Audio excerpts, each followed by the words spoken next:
আমাদের মাঝে 1 মিনিট বক্তব্য রাখবেন বাংলাদেশ সনাতন পার্টি ঢাকা জেলার সভাপতি শ্রী পানুতোষ তালুকদার।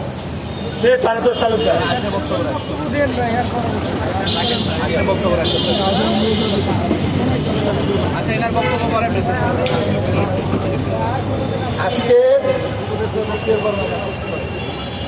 বাংলাদেশ সনাতন পার্টি বিএসপি আয়োজিত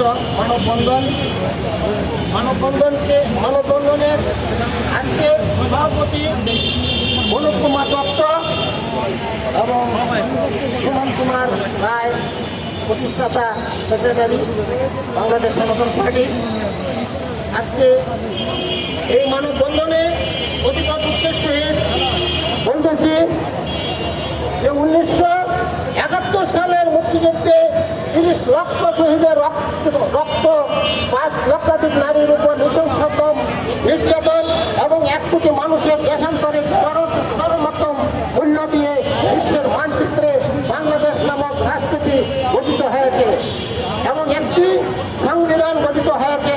তাদের রাষ্ট্রের মূলনীতি হিসাবে এই সংবিধানে গণতন্ত্র, জাতীয়তাবাদ, ধর্মনিরপেক্ষ ও সমাজতন্ত্র গ্রহণের পাশাপাশি অসাম্প্রদায়িকতার রক্ষা কবচ হিসেবে ধর্মের নামে রাজনীতি বা ধর্মভিত্তিক যে কোনো প্রতিষ্ঠান গঠন নিষিদ্ধ ঘোষিত হয়েছিল। ধর্মের নামে হত্যা, নির্যাতন, বঞ্চনা ও নিপীড়নের অবসানের পাশাপাশি ধর্মের পবিত্রতা রক্ষার জন্যই সংবিধানে ধর্মকে রাষ্ট্র ও রাজনীতি থেকে পৃথক রাখার সিদ্ধান্ত গ্রহণ করেছিলেন।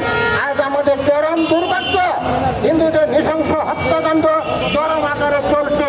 বাংলাদেশের সংবিধান থেকে ধর্ম নিরপেক্ষতা, বাঙালি জাতীয়তাবাদ ও সমাজতন্ত্র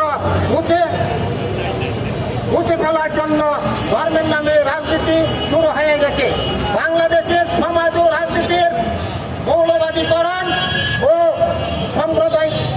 সাম্প্রদায়িকীকরণের যে অভিযাত্রা আরম্ভ হয়েছে তা এখনো অব্যাহত আছে। বাংলাদেশের স্বাধীনতা, সার্বভৌমত্ব এবং মুক্তিযুদ্ধের চেতনার আত্মস্বীকৃত প্রতিপক্ষ এখনো প্রবলভাবে রাজনীতির অনিন্দে বিচরণ করছে। প্রতিনিয়ত সাম্প্রদায়িকতা, অহিংসতা ও মৌলবাদী সন্ত্রাসের আগুনে নিক্ষিপ্ত হচ্ছে অসহায় মানুষ এবং হিন্দুরা।